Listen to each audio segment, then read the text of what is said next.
ശരി മോളെ, പോയിട്ടോ. ആ, ഇതെന്തൊക്കെയാ വാങ്ങിക്കൊണ്ട് വന്നിരിക്കുന്നത്? ഇതൊക്കെ അമ്മയ്ക്ക് വേണ്ടി ഞാൻ വാങ്ങിയതാ. എന്തിനാ മോൾ ഇതെല്ലാം കൂടി വാങ്ങിച്ചേ? സച്ച വാങ്ങിച്ചോണ്ട് വന്നതിന് ഇവിടെ ഒരുപാട് ഇരിക്കുക. അത് സാരമില്ല, ഇതൊക്കെ വാങ്ങിച്ചോണ്ട് വരാനുള്ള അവകാശം എനിക്കുണ്ടെന്ന് കരുതിയാൽ മതി. അതിനെന്താ സംശയം?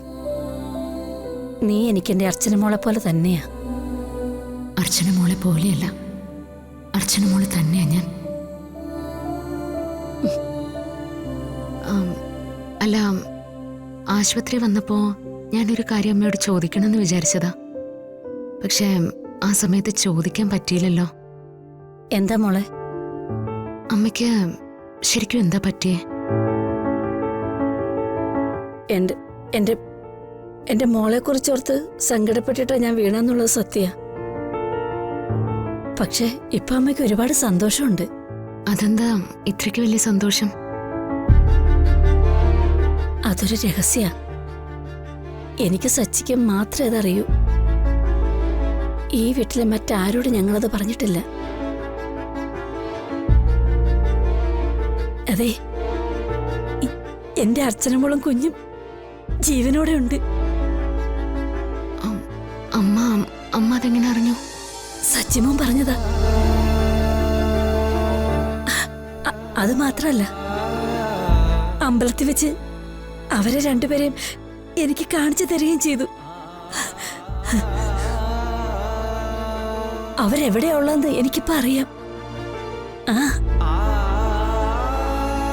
കഴിഞ്ഞ ദിവസേ എന്റെ കൊച്ചുമോളെ സച്ചിമൻ ഇവിടെ കൊണ്ടുവന്ന് എന്നെ കാണിച്ചു തന്നു.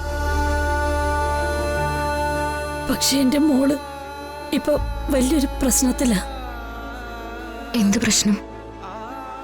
എന്റെ മോക്ക് പഴയതൊന്നും ഓർമ്മയില്ല. അവളിപ്പോ വേറൊരാളുടെ ഭാര്യയായിട്ട് ജീവിക്കുക. ഇല്ലമ്മേ, 10 വർഷമായിട്ട് ഞാൻ മറ്റൊരു കുടുംബത്തിലാണ് ജീവിക്കുന്നതെങ്കിലും ഇപ്പോഴും ഞാൻ എന്റെ സച്ചേട്ടന്റെ മാത്രം ഭാര്യ. സ്വന്തം ഭാര്യയും കുഞ്ഞും മറ്റൊരാളുടെ ഭാര്യയും കുഞ്ഞുമായിട്ട് ജീവിക്കുന്നത് കാണേണ്ടി വന്ന ഒരു ഭാഗ്യദോഷമായി പോയി എന്റെ മോൻ. അവന്റെ ആ ദുർവിധിയെ കുറിച്ച് ആലോചിച്ചപ്പോ അമ്മയ്ക്ക് ഹൃദയം പൊട്ടിപ്പോയി മോളെ.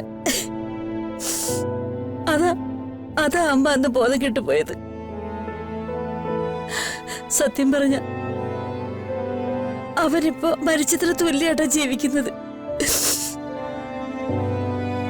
അർച്ചന മോളും കുഞ്ഞും തിരിച്ചു വന്നാൽ മാത്രമേ എനിക്ക് എന്റെ സച്ചിമനെ തിരിച്ചു കിട്ടും മോളെ. മോളെ, എന്റെ മോൾക്ക് എന്തെങ്കിലും ഓർമ്മ തിരിച്ചു കിട്ടി അവള് ഞങ്ങളുടെ അടുത്തേക്ക് തിരിച്ചു വരുമോ മോളെ? വരുമോ?